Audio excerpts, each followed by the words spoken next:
مہینے میں آپ صلی اللہ علیہ وسلم کی ولادت باسعادت بھی ہوئی، اور اسی مہینے میں آپ کی رحلت مبارکہ وفات حسرت آیات بھی اسی مہینے میں ہوئی۔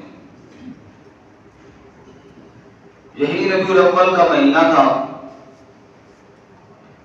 جب رحمت کائنات صلی اللہ علیہ وسلم اپنی مبارک زندگی کے 63 سال گزار کر اس دنیا کو چھوڑ رہے تھے، اور یہ ایک بہت بڑا مدینہ منورہ کے اندر دکھ بھرا منظر تھا۔ اس کا مختصر خلاصہ اس مختصر وقت میں انشاءاللہ عرض کرتا ہوں۔ 10 ہجری میں ہجرت کے 10ویں سال حجۃ الوداع، جو آپ صلی اللہ علیہ وسلم نے حج فرمایا، اور وہی آپ کا آخری بھی حج تھا اور پہلا بھی حج تھا، چونکہ 9 میں حج کے امیر سیدنا ابو بکر صدیق رضی اللہ تعالیٰ عنہ تھے۔ 9 ہجری میں آپ صلی اللہ علیہ وسلم مدینہ سے مکہ حج کے لیے تشریف نہیں لے کر گئے، 10 ہجری میں آپ صلی اللہ علیہ وسلم تشریف لے کر گئے ہیں،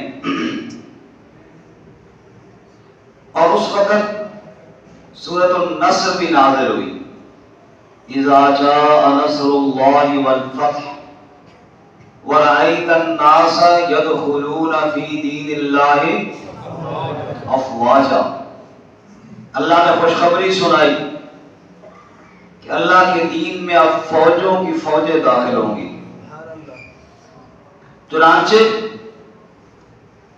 حجۃ الوداع کے موقع پر فوجوں کی فوجیں آپ کے ساتھ تھیں،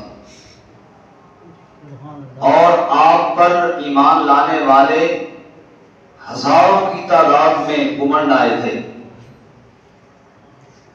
اس موقع پر اللہ تعالیٰ نے یہ آیت مبارکہ بھی نازل فرمائی، الیوم اکملت لکم دینکم واتممت علیکم نعمتی ورضیت لکم الاسلام دینا، کہ آج کے دن میں نے دین مکمل کر دیا ہے اور اپنی نعمت تمہارے اوپر پوری کر دی ہے، اور اسلام کو بطور دین کے میں اللہ نے پسند فرمایا ہے۔ گویا کہ یوں کہہ دیا کہ آدم علیہ السلام سے لے کر جس کام کو شروع کیا گیا تھا وہاں سے آج وہ کام مکمل ہو گیا ہے، اور اللہ تعالیٰ نے اپنی نعمت پوری فرما دی ہے۔ رسول اللہ صلی اللہ علیہ وسلم نے اس موقع پر ایک تاریخی خطبہ ارشاد فرمایا، جس کی کافی سارے موضوعات ہیں، ظاہر وہ سارے یہاں بیان نہیں ہو سکتے، وقت مختصر ہوتا ہے۔ ان میں آپ صلی اللہ علیہ وسلم نے آخر میں ایک بات کی بھی ارشاد فرمائی، ترکت فیکم امرین، میں تمہارے اندر 2 چیزیں چھوڑ کر جا رہا ہوں، اس وقت تک گمراہ نہیں ہوگے جب تک ان 2 چیزوں کو تھامے رکھو گے۔ ایک اللہ کی کتاب جس میں ہدایت ہے، جس میں حق اور سچ ہے، اور دوسری اپنی سنت، اپنا طریقہ، اللہ کی کتاب کو اور میری سنت اور سیرت کو تھامے رکھو گے، کبھی گمراہ نہیں ہوگے۔ پھر آپ صلی اللہ علیہ وسلم نے فرمایا، انتم تسألون عنی، ایک وقت آئے گا جب تم سے میرے بارے میں پوچھا جائے گا، فما انتم قائلون، تو تم میرے بارے میں کیا کہو گے کہ کیا میں نے اللہ کا دین تمہیں سنایا یا نہیں، میں نے اللہ کا دین تم تک پہنچایا یا نہیں؟ جب تم سے میرے بارے میں پوچھا جائے گا، بتاؤ نا کیا کہو گے میرے بارے میں؟ تو صحابہ نے کہا، قالوا نشہد انک قد بلغت وأدیت ونصحت۔ صحابہ نے کہا، جب ہم سے آپ کے بارے میں پوچھا جائے گا، ہم کہیں گے آپ نے دین پہنچایا، آپ نے حق ادا کر دیا، آپ نے نصیحت اور خیرخواہی کی انتہا کر دی۔ آپ صلی اللہ علیہ وسلم نے فرمایا اچھا، پھر آپ نے اپنی شہادت والی انگلی اٹھائی، آسمان کی طرف رخ کیا اور فرمایا اللہم اشہد، اللہم اشہد، اللہم اشہد۔ 3 مرتبہ آپ نے فرمایا اے اللہ تو بھی گواہ ہو جا، اے اللہ تو بھی گواہ ہو جا، اے اللہ تو بھی گواہ ہو جا۔ یہ سارے لوگ کہہ رہے ہیں میں نے تیرا دین ان تک پہنچایا۔ پھر آپ نے اچھا بات والوں کے لیے پہنچانا اب تمہاری ذمہ داری ہے۔ پھر آپ صلی اللہ علیہ وسلم نے یہ بھی ارشاد فرمایا لوگوں مجھ سے حج کے مسائل سیکھ لو، مجھ سے حج کے احکامات سیکھ لو، شاید کہ میں اس سال کے بعد دوبارہ حج نہ کر سکوں، شاید کہ اس سال کے بعد تم دوبارہ مجھ سے حج کے مسائل نہ پوچھ سکو، حج کے مسائل مجھ سے سیکھ لو۔ یہ آپ صلی اللہ علیہ وسلم کی یوں سمجھو کہ آخرت کے سفر کی ابتدا تھی۔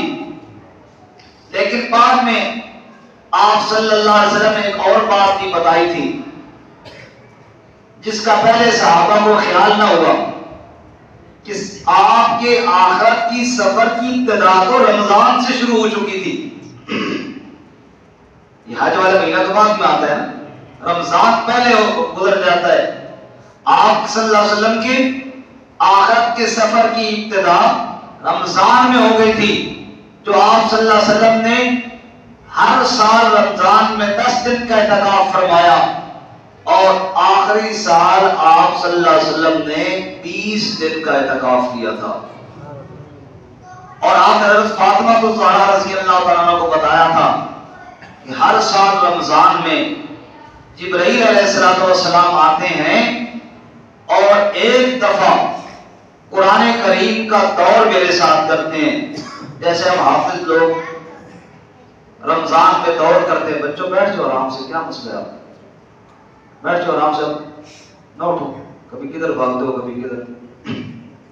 رمضان میں جیسے حفاظ دور کرتے ہیں، ایک دوسرے کو سناتے ہیں، تو جبرائیل علیہ السلام رمضان میں اللہ کے نبی کے ساتھ دور کیا کرتے تھے۔ ہر سال ایک مرتبہ قرآن کا دور حضور جبرائیل کو سناتے اور جبرائیل حضور صلی اللہ علیہ وسلم کو سنایا کرتے تھے۔ لیکن یہ جو آخری رمضان تھا اس سال حضور نے بتایا کہ ہم نے 2 دفعہ قرآن کا دور کیا۔ وہاں سے گویا کہ ابتدا تو ہو رہی تھی لیکن پتہ نہ تھا، صحابہ کا دھیان نہ گیا اس جانب۔ یہ آپ نے حضرت فاطمہ رضی اللہ تعالیٰ عنہ کو یہ بات بتائی تھی۔ تو آخری رمضان میں 2 مرتبہ دور بھی ہوا اور آخری رمضان میں 20 دن اعتکاف بھی ہوئے۔ بہرحال حجۃ الوداع کے موقع پر آپ صلی اللہ علیہ وسلم نے یہ نصیحت فرمائی۔ اس کے بعد آپ صلی اللہ علیہ وسلم نے حضرت معاذ رضی اللہ تعالیٰ عنہ کو یمن کی طرف روانہ کیا۔ حضور رخصت کرنے کے لیے خود تشریف لے گئے اور رخصت کرتے وقت آپ نے ایک جملہ کہا جس سے حضرت معاذ پھوٹ پھوٹ کر رونا شروع ہو گئے۔ آپ نے فرمایا معاذ شاید کہ اس کے بعد آپ میری ملاقات نہ کر سکو، اور یہ بھی فرمایا معاذ شاید کہ جب تم دوبارہ یہاں آؤ مدینہ میں تو میری مسجد اور میری قبر کے پاس سے گزرو گے۔ حضرت معاذ رضی اللہ تعالیٰ عنہ یہ بات سن کر رو پڑے، ظاہر بات ہے، لیکن آپ صلی اللہ علیہ وسلم نے رخصت فرمایا۔ یہ ذوالحجہ کا مہینہ گزرا، اس کے بعد محرم کا مہینہ آتا ہے، محرم کے بعد صفر کا مہینہ ہوتا ہے، اور صفر کے بعد ربیع الاول کا مہینہ جو ابھی جا رہا ہے یہ ہوتا ہے۔ صفر کے مہینہ میں آپ صلی اللہ علیہ وسلم شہدائے احد کی قبروں کے پاس گئے اور وہاں ایسی رقت آمیز انداز میں دعا فرمائی۔ صحابہ کہتے ہیں ہمیں تو بعد میں احساس ہوا کہ یوں تھا کہ گویا حضور ان سے بھی رخصت ہو رہے ہیں۔ آپ وہاں تشریف لے گئے اور شہدائے احد کی قبروں پہ آپ صلی اللہ علیہ وسلم نے ان کو یاد کیا اور ان کے لیے آپ نے دعا فرمائی۔ آپ صلی اللہ علیہ وسلم کی بیماری کی ابتدا سفر کے آخری ہفتے اور سوموار والے دن سے شروع ہوئی۔ حضرت عائشہ رضی اللہ عنہا فرماتی ہیں کہ ایک جنازہ تھا اور جنت البقیع میں آپ صلی اللہ علیہ وسلم تشریف لے گئے تھے۔ جنازے سے واپس پلٹے تو گھر میں جب آئے تو حضرت عائشہ رضی اللہ تعالیٰ نے کہا میرے تو سر میں درد ہے یا رسول اللہ۔ سر درد کی شکایت کی حضرت عائشہ رضی اللہ تعالیٰ نے، اور حضور نے فرمایا عائشہ تیرا سر درد نہیں بلکہ میرے سر میں درد ہے۔ اس وقت یعنی آپ کے سر میں درد شروع ہوا۔ یہ سفر کا آخری سوموار تھا۔ وہاں سے آپ صلی اللہ علیہ وسلم کی بیماری کا آغاز ہوا، لیکن اس کے باوجود آپ صلی اللہ علیہ وسلم اپنے اعمال فرماتے رہے، کیونکہ ازواج مطہرات کی یہاں باریاں ہوتی تھی، آپ باریوں پہ جاتے رہے۔ آج اس زوجہ محترمہ کے گھر میں، کل اس کے گھر میں، کل اس کے گھر میں بیماری ہوئی، بخار ہوا، سر درد ہوا، کمزوری ہوئی، لیکن اس سب کے باوجود آپ صلی اللہ علیہ وسلم یہ معاملات فرماتے رہے، نمازیں پڑھاتے رہے، مسجد میں آتے رہے، ازواج کے گھر بھی جاتے رہے۔ لیکن حضرت میمونہ رضی اللہ عنہا کے گھر میں آپ تھے اور یہ بار بار پوچھتے تھے کہ کل میری باری کہاں ہے، کل کہاں جانا ہے۔ تو ازواج مطہرات نے محسوس کیا کہ آپ کو بیماری بھی ہے، آپ کے لیے جانا مشکل بھی ہے، اور یہ بار بار جو آپ پوچھ رہے ہیں نا، لگتا ہے آپ عائشہ رضی اللہ عنہا کے گھر میں رہنا چاہتے ہیں۔ لیکن آپ چونکہ انصاف والے تھے، حالانکہ اللہ نے آپ کو اجازت بھی دی تھی، ترجی من تشاء منہن وتؤوی الیک من تشاء ومن ابتغیت ممن عزلت فلا جناح علیک۔ میرے محبوب جس زوجہ کے پاس آپ رہیں، جس کو آپ اپنے ساتھ رکھیں، جس کو آپ دور کریں، آپ پر اللہ تعالیٰ کی طرف سے کوئی پابندی نہیں ہے۔ لیکن اس سب کے باوجود آپ صلی اللہ علیہ وسلم باریوں کا خوب خیال فرمایا کرتے تھے۔ ازواج مطہرات نے سب نے کہا یا رسول اللہ آپ عائشہ کے حجرے میں تشریف لے جائیں اور وہیں پر رہیں، ہم سب اپنی باری عائشہ کو دیتی ہیں۔ اور ام المؤمنین سیدہ عائشہ صدیقہ رضی اللہ تعالیٰ عنہا کی سعادت اور قسمت میں یہ بات آئی، اللہ کے نبی صلی اللہ علیہ وسلم نے اپنے آخری ایام اماں جی عائشہ صدیقہ کے گھر میں گزارے۔ سبحان اللہ۔ پھر بخار کی شدت ہوئی، لیکن آپ نماز تو پڑھاتے رہے۔ جمعرات کا دن تھا، ربیع الاول کا مہینہ، جمعرات کا دن، اور آپ صلی اللہ علیہ وسلم کی مرض بہت زیادہ تیز ہو گئی۔ آپ نے یہ بھی فرمایا 7 مشکیزوں کا پانی میرے اوپر پلٹو جن کے بندر نہ کھولے گئے ہوں، یعنی 7 مختلف جگہوں سے پانی بھر کے لے آؤ اور وہ میرے اوپر ڈالو۔ چنانچہ 7 مشکیزوں کا پانی لایا گیا، اور آپ صلی اللہ علیہ وسلم حضرت حفصہ کے ایک بڑے لگن جس کو ہم ٹب کہتے ہیں، بڑا سا ٹب تھا، بڑا سا برتن تھا، اس میں آپ صلی اللہ علیہ وسلم تشریف فرما ہوئے، اور وہ مختلف 7 کنوؤں کا پانی جو لایا گیا وہ آپ صلی اللہ علیہ وسلم کے اوپر ڈالا گیا اور پانی بہاتے گئے۔ چونکہ بخار کی گرمی تھی اس لیے وہ پانی ڈالا گیا، حتیٰ کہ آپ نے ہاتھ سے اشارہ کیا کہ بس بس اب آپ نے کام پورا کر دیا ہے۔ اس کے بعد جمعرات رات کا وقت ہے، عشاء کی نماز کا وقت ہے، صحابہ مسجد میں جمع ہیں، آپ صلی اللہ علیہ وسلم نماز کی تیاری فرما رہے ہیں۔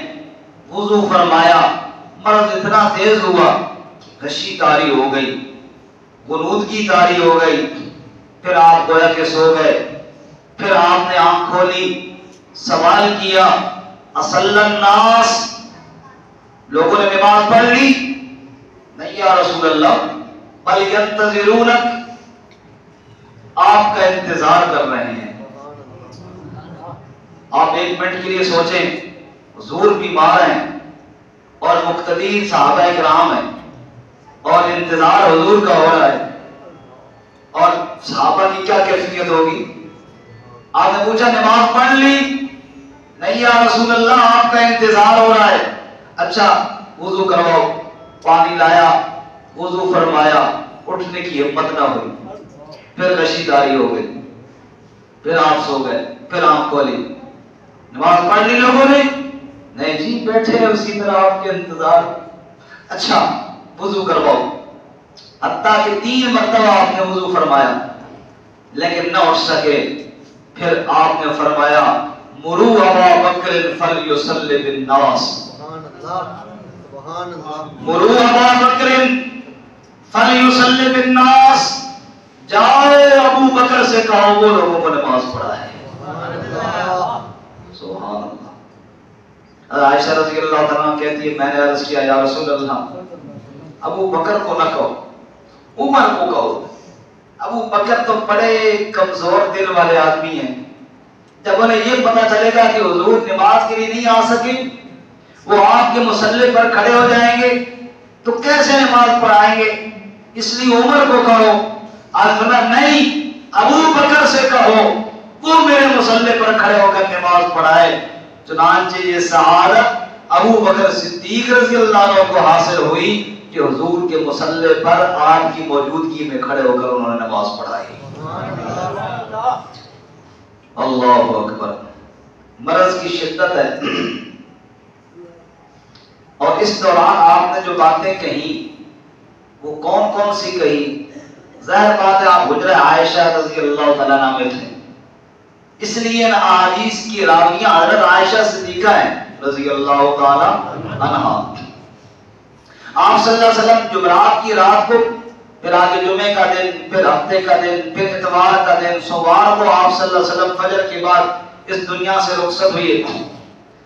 تو اس دوران سیدہ عائشہ رضی اللہ عنہا فرماتی ہیں حضور نے جو باتیں کہی ان میں یہ بات ہے، آپ پتہ لعن اللہ الیہود والنصارى اتخذوا قبور انبیائہم مساجدا، اللہ کی لعنت ہو یہودیوں پر، اللہ کی لعنت ہو نصارہ پر جنہوں نے انبیاء کی قبروں کو سجدہ گاہ بنایا۔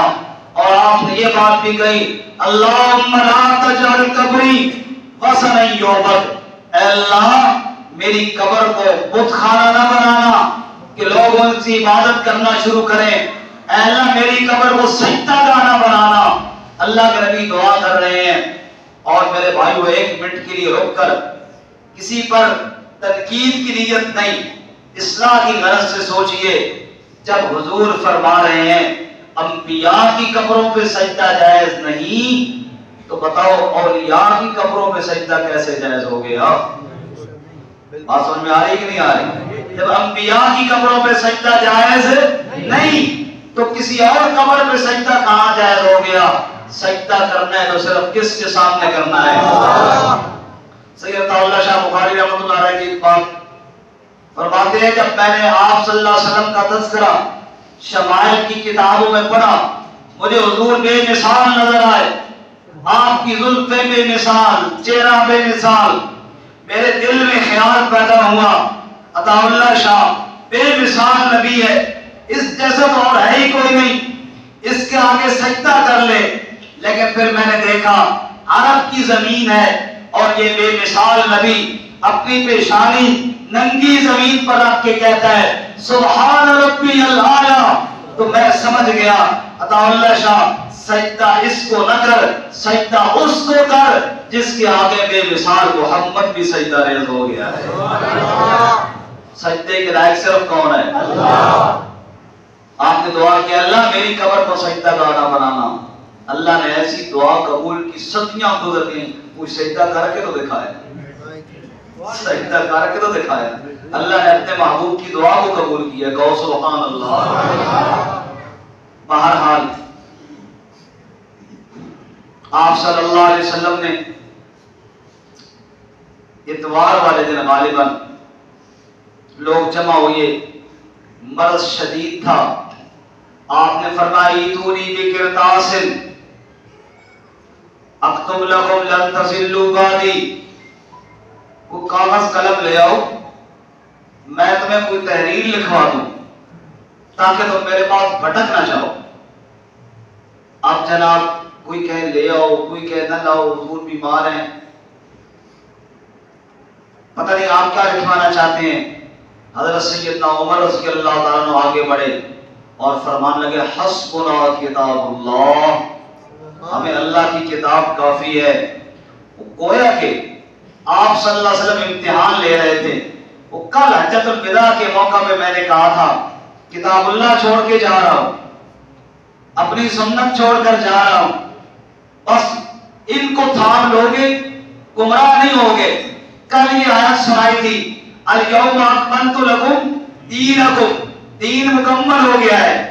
کل یہ بتایا تھا میں اپنے کام سے مطمئن ہوں، جو رب نے مجھے حکم دیا تھا پہنچایا کہ نہیں؟ جی پہنچا دیا۔ کل آپ نے فرمایا دین سارا پہنچا دیا، کتاب چھوڑ کر جا رہا ہوں، سنت چھوڑ کر جا رہا ہوں۔ آج آپ نے کہا لے آؤ تاکہ تمہیں کوئی اور تحریر لکھوا دوں۔ جب حضرت عمر نے کہا حسبنا کتاب اللہ، آپ خوش ہو گئے کہ جو میں نے بات بتائی تھی اس بات کو انہوں نے یاد رکھا ہوا ہے۔ بہرحال پھر آپ صلی اللہ علیہ وسلم نے سارا مال اپنا صدقہ کرنے کا حکم دے دیا، سارا مال صدقہ کر دیا۔ اور سوموار والے دن فجر کی نماز ابو بکر صدیق پڑھا رہے تھے رضی اللہ تعالی۔ آپ نے 17 نمازیں پڑھائیں۔ حضور صلی اللہ علیہ وسلم کی زندگی میں 17 نمازیں آپ کے مصلی پر، کتنی بولو؟ 17۔ یاد رکھو، کیونکہ جمعے کی دن کی 5 نمازیں، ہفتے کے دن کی بھی 5 نمازیں، اتوار کے دن کی بھی 5 نمازیں، کتنی ہو گئی؟ 15۔ اور جمعرات کی رات عشاء والی 16، سوموار والی صبح کی 17 نمازیں حضرت ابو بکر صدیق رضی اللہ تعالیٰ عنہ نے آپ کی موجودگی میں آپ کے مصلی پر پڑھائیں۔ سوموار والے دن آپ صلی اللہ علیہ وسلم نے پردہ ہٹایا اور دیکھا ابو بکر جماعت کرا رہے ہیں۔ ابو بکر کیا کرا رہے ہیں؟ بولو، جماعت کرا رہے ہیں، اور صحابہ سارے پیچھے کھڑے ہو کے نماز پڑھ رہے ہیں۔ ابو بکر کی امامت پر کسی کو اعتراض نہیں، تو آپ مسکرائے، خوش ہوئے، آپ بھی قریب ہوئے۔ ابو بکر نے دیکھا حضور آ گئے، ایک خوشی کی لہر دوڑی۔ ابو بکر پیچھے ہٹنا چاہتے ہیں، نبی پاک نے فرمایا مکانک یا ابا بکر، مکانک یا ابا بکر، اپنی جگہ پہ کھڑا رہے ابو بکر، مصلی سے ہٹانے نہیں آیا ہوں، تیری امامت پر مہر لگانے آیا ہوں۔ ابو بکر کی کیا بات ہے رضی اللہ تعالیٰ عنہ۔ یہی بیماری کے ایام تھے، آپ صلی اللہ علیہ وسلم نے ایک دن واعظ فرمایا، بڑا عجیب واعظ ہے، بخاری شریف میں موجود ہے۔ حضور آئے، منبر پر بیٹھے، صحابہ گرد جمع ہو گئے، اَذْوَإِنَّ اللَّهَ خَيَّرَ عَبْدًا، اللہ نے ایک بندے کو اختیار دیا اور اللہ نے فرمایا دنیا میں رہنا چاہتے ہو تو رہو، میرے پاس آنا چاہتے ہو تو آ جاؤ۔ فاختار الآخرہ، اس بندے نے آخرت کو پسند کیا، اس بندے نے رب کے پاس جانے کو پسند کیا۔ یہ حضور بات کر رہے ہیں، مجمع میں سے سسکیوں کی آواز آئی، کسی کی رونے کی آواز آئی۔ صحابہ کہتے ہیں ہم بڑے حیران ہوئے کہ حضور ایک بندے کا واقعہ سنا رہے ہیں، اور ابو بکر کو دیکھو، حدیث میں صحابہ کے الفاظ ہیں، ہم نے کہا اس بوڑھے کو دیکھو، یہ بوڑھا رو رہا ہے، عجیب آدمی ہے۔ حضور کسی کی بات سنا رہے ہیں کہ اللہ نے کسی بندے کو اختیار دیا تھا، اور ابو بکر رونا شروع کر دیتے ہیں۔ صحابہ کہتے ہیں ہمیں تو بعد میں پتہ چلا کہ حضور کی بات کو ابو بکر سے زیادہ جاننے والا کوئی نہیں تھا۔ ہمیں تو سمجھ نہیں آئی تھی کہ حضور کس کی بات کر رہے ہیں، لیکن ابو بکر سمجھ گیا تھا کہ حضور اپنی بات فرما رہے ہیں۔ جب ابو بکر کی آہوں اور سسکیوں کی آواز میرے نبی نے سنی نا، تو پتہ ہے میرے نبی نے کیا کہا؟ حضور بھی سمجھ گئے کہ ابو بکر میری بات کو سمجھ گئے۔ حضور نے کہا ان من امن الناس بھی، اور لوگوں میرے اوپر لوگوں نے بڑے احسانات کیے، میں نے سب کے احسانات کے بدلے چکا دیے ہیں۔ ایک ابو بکر وہ یار ہے، اس کے احسانات کے بدلے میں نہیں دے سکا، قیامت پر رب خود ہی ادا فرمائے گا۔ پھر آپ نے فرمایا یہ مسجد نبوی میں جو کھڑکیاں تھی، لوگوں نے اپنے گھروں سے راستے رکھے ہوئے تھے، ورنہ ساری کھڑکیاں بند کر دی جائیں الا خوخۃ ابا بکر، ابو بکر کی کھڑکی کو کھلا رہنے دیا جائے۔ بہرحال ابو بکر کی کیا بات ہے، 7 نمازیں 17 نمازیں آپ صلی اللہ علیہ وسلم کی زندگی میں پڑھائیں۔ سوموار کا دن تھا، وقت پورا ہو گیا، بس میں 2 منٹ میں بات ختم کرتا ہوں۔ سوموار ہی کا دن تھا، عجیب منظر تھا۔ سیدہ عائشہ فرماتی ہیں حضور میرے گود میں سر رکھ کر سوئے ہوئے تھے کہ عبد الرحمن بن ابی بکر حضرت عائشہ کے بھائی وہ تشریف لاتے ہیں، ان کے ہاتھ میں مسواک ہے۔ حضور نے مسواک کی جانب دیکھا، میں نے کہا مسواک چاہیے؟ آپ نے اشارہ کیا کہ ہاں۔ میں نے متازی مسواک لے کر حضور کو دی، لیکن سخت تھی، چبائی نہ جا سکی۔ آپ کہتی ہیں، عائشہ فرماتی ہیں میں نے لی، اپنے دانتوں کے ساتھ چبائی، نرم کی، پھر حضور کو دی۔ اور سیدہ عائشہ فخر سے کہا کرتی تھی حضور کے پیٹ مبارک میں اگر کوئی آخری چیز دنیا میں گئی ہے تو میری لعاب گئی ہے مسواک کے ساتھ۔ آپ نے مسواک فرمائی، خوب مسواک فرمائی، اور پھر فرمایا الصلاۃ الصلاۃ الصلاۃ وما ملکت ایمانکم، نماز نماز نماز، اور اپنے ماتحتوں اور غلاموں پر رحم کرنا۔ میرے بھائیوں سوچنے کی بات ہے، آج اگر میں حضور کی محبت میں جلسہ کرتا ہوں، جلوس نکالتا ہوں، نعرے لگاتا ہوں، لیکن نماز نہیں پڑھتا، تو بتاؤ میں نے محبت کا حق ادا کر دی ہے؟ حضور آخری وقت نماز نماز نماز۔ اس طرح ایک ساتھی کہہ رہا تھا کہ بندے کو میں نے کہا نماز پڑھ یار، یہ کیا کر رہے ہو؟ وہ سکا آج کے دیہڑے دی یہی نماز ہے، نعوذ باللہ من ذالک۔ حضور تو نماز کا حکم دے کر گئے ہیں، اور آج ہم نے نماز چھوڑ دیا، محبت کا کوئی عجیب رنگ اختیار کر لیا۔ پھر آج غلام ماتحتوں کا خیال، پھر آج فرمایا اللہم الحقنی بالرفیق الاعلیٰ، اے اللہ مجھے اپنے اوپر والے یاروں سے ملا دے۔ سیدہ عائشہ فرماتی ہے میں سمجھ گئی کہ اب آپ ہمارے چھوڑ کر جانے والے ہیں۔ پھر آپ نے ہاتھ کی انگلی اٹھائی اور فرمایا لا الہ الا اللہ ان للموت سکرات، یہ فرمایا اور پھر آپ کے ہاتھ نیچے آ گیا۔ لا الہ الا اللہ، اللہ کے علاوہ کوئی معبود نہیں۔ لوگوں کل صفا پہ کھڑے ہو کر کہا تھا عبادت کے لائق صرف کون ہے؟ اللہ۔ اور سے بولو کون ہے؟ اللہ۔ مشکل کشا کون ہے؟ اللہ۔ حاجت روا کون ہے؟ اللہ۔ بے نقصان کا مالک کون ہے؟ اللہ۔ کل صفا پہ کھڑے ہو کر کہا تھا لا الہ الا اللہ، اور اب دنیا سے جاتے جاتے پھر وہ پیغام سنا کے جا رہا ہوں لا الہ الا اللہ، اللہ کے علاوہ کوئی الہ نہیں ہے۔ موت کی بڑی سختیاں ہوتی ہیں، پھر آپ صلی اللہ علیہ وسلم نے دنیا کو چھوڑ دیا۔ سیدہ عائشہ رضی اللہ عنہا فرماتی ہیں حضور میرے ہاں لپٹے ہوئے چادر میں تھے، اور عائشہ رو کر کہا کرتی تھی لو کانت الدنیا تدوم لواحد لکان رسول اللہ فیہا مخلدا، لوگوں اگر دنیا میں کسی نے ہمیشہ رہنا ہوتا رسول اللہ ہمیشہ رہتے۔ ابو بکر صدیق آئے، آپ نے کفن ہٹایا، پیشانی کو چوما اور کہا طبت حجم ومیتا، اے آمنہ کے لال آپ ساری زندگی حسینوں کے سردار رہے، بڑے بڑے لوگوں پہ موت آتی ہے، حسن چھن جاتا ہے، موت بھی آپ کا کچھ نہ بگاڑ سکی، آج بھی آپ اسی طرح حسین ہیں۔ اور عمر رضی اللہ عنہ سنا ایسا محبت میں یعنی غلبہ ہوا، تلوار لے کر کھڑے ہوئے، جس نے کہا حضور وفات پا گئے میں گردن اڑا دوں گا۔ حضور دوسری طرح گئے ہیں جیسے موسیٰ علیہ السلام طور پر رب سے ملنے کے لیے گئے تھے۔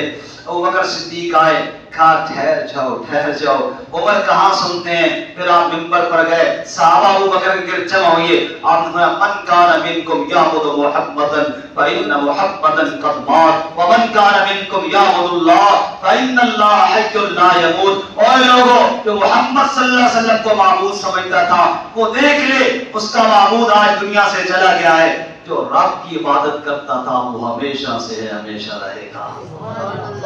میرے بھائیوں پھر آپ صلی اللہ علیہ وسلم کی قبر مبارک حضرت ابو طلحہ نے کھودی رضی اللہ تعالی، کس نے کھودی بولو؟ لحد بنائی گئی، لحد۔ لحد جانتے ہو، اوپر سے کھود کی سائڈ پہ لحد آپ کی تیار ہو کی گئی. اور پھر یہ سوموار کا دن تھا، سوموار کا دن، منگل کا دن، بدھ کا دن، اور اگلی رات بھی کافی حصے تک 10 صحابہ جاتے تھے اور درود شریف پڑھ کر آ جاتے تھے. یہی جنازہ تھا. جنازہ تو ہوتا ہے نا بخشش کے لیے، اللہ کے نبی تو معصوم تھے، وہ وہاں جناب 10 صحابہ جاتے. اور بدھ کی رات کے آخری وقت میں پھر آپ صلی اللہ علیہ وسلم کو دفنایا گیا. ایک بات رہ گئی، غسل حضرت سیدنا علی المرتضیٰ رضی اللہ تعالیٰ عنہ دیا. غسل کس نے دیا بولو؟ حضرت سیدنا علی المرتضیٰ رضی اللہ تعالیٰ عنہ دیا. اور قبر کے اندر بھی حضرت سیدنا علی المرتضیٰ رضی اللہ تعالیٰ عنہ نے اتارا. پھر حضرت عائشہ پھر حضرت فاطمہ رضی اللہ تعالیٰ عنہ نے کہا صبت علی مصائب لو انہا صبت علی الایام سرن لیالیا. میرے اوپر آج اتنے غم کے پہاڑ گزرے ہیں، اگر دوپہر والے سورج پہ یہ غم ڈال دیا جاتا تو رات میں تبدیل ہو جاتا.